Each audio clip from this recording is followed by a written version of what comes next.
وما يعلم جنود ربك إلا هو وما هي إلا ذكرى للبشر. Assalamu alaikum. A continuation of the signs of Ramadan. After a red glow spreads across the sky in the middle of Ramadan, comes the great blast from the east, days later, on a Friday at mid-Ramadan, shaking hearts and souls. Then, after only a few days pass, the calamity of Damascus strikes, declaring that what follows will never be as what preceded it. Then comes the final heavenly sign in Ramadan, a clear proclamation of the end of the current century, and the beginning of humanity's final chapter. It is the century of the split, and the rise of the tailed star, when history writes its last lines.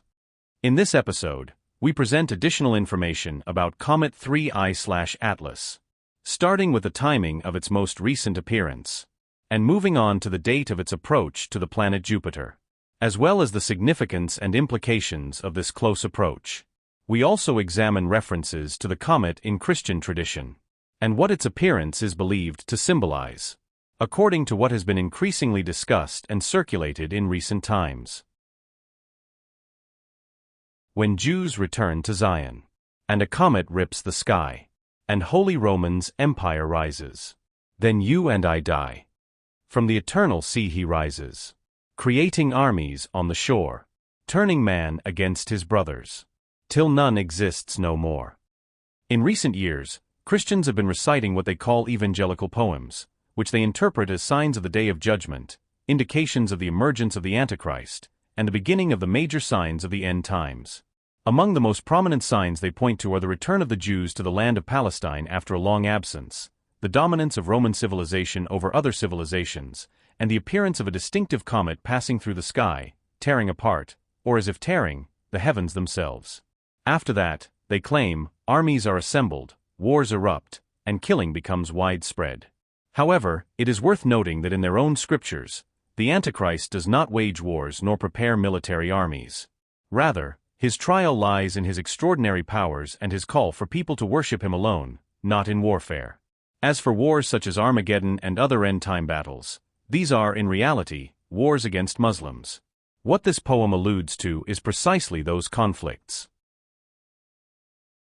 In Islam, the tailed comet that appears in the sky breaks apart, and regarded as a sign associated with the emergence of the Mahdi. It marks the end of the minor signs and the beginning of the major signs. This is followed by the wars of Palestine, the great battles, and afterward comes the emergence of the Antichrist. The significance of this sign, as previously mentioned in the narrations, lies in the fact that it represents a decisive turning point, the conclusion of the minor signs and the commencement of a chain of momentous events leading to the end times. Going back to the narrations. In our previous episode, we discussed the characteristics of this comet, its speed, brightness, and trajectory, and explained that its visibility will become clearer as it approaches Jupiter, the largest planet in our solar system, between March 15th and 17th, a period that coincides with the final days of the current Ramadan. Its approach will occur in the final days of Ramadan, between the 26th and the 29th of Ramadan.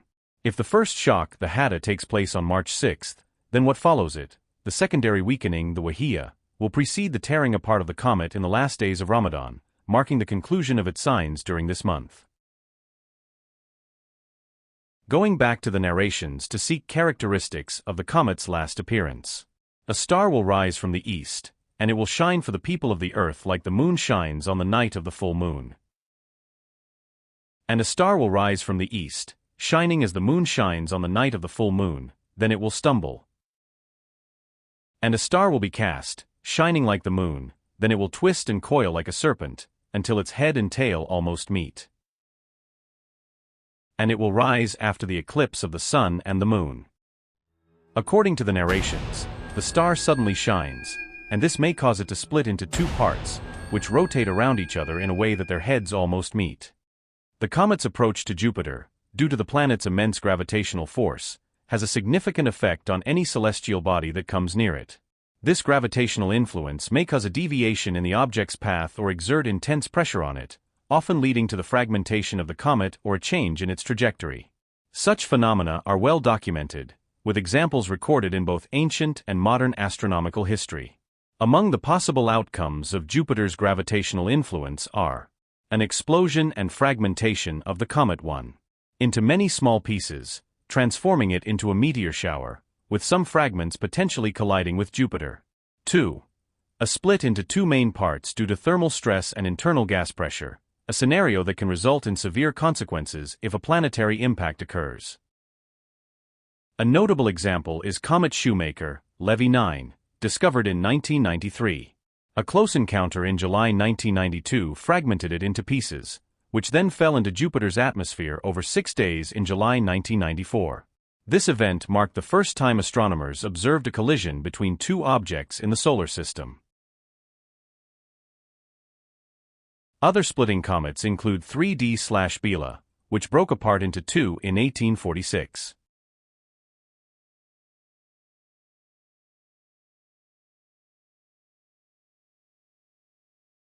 Another example is 73P/Schwassmann, Watchman, which split into two repeatedly from 1995 to 2006.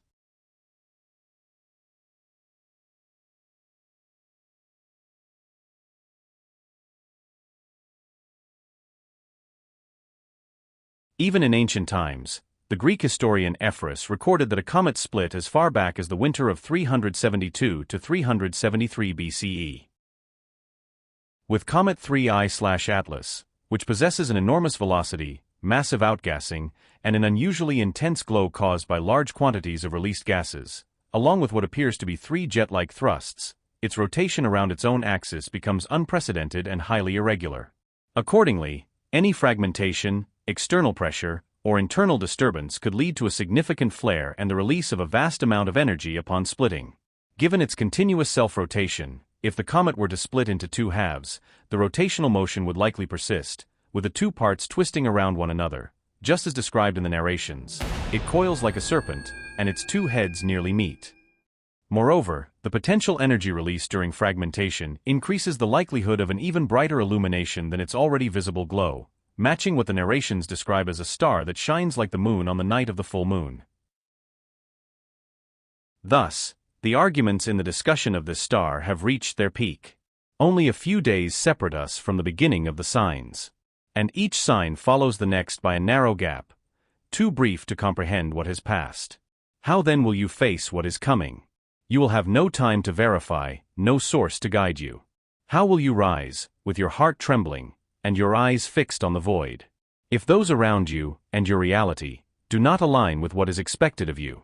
How will you launch yourself when your roots are buried deep in soil that will not let the wind carry you? Why shrink yourself to be measured against your surroundings, your world?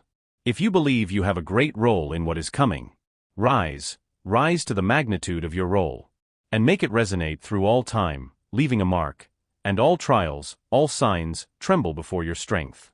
This is your moment. This is your triumph. Rise. Thank you for watching. Make sure you watch the next episode. Assalamu alaikum.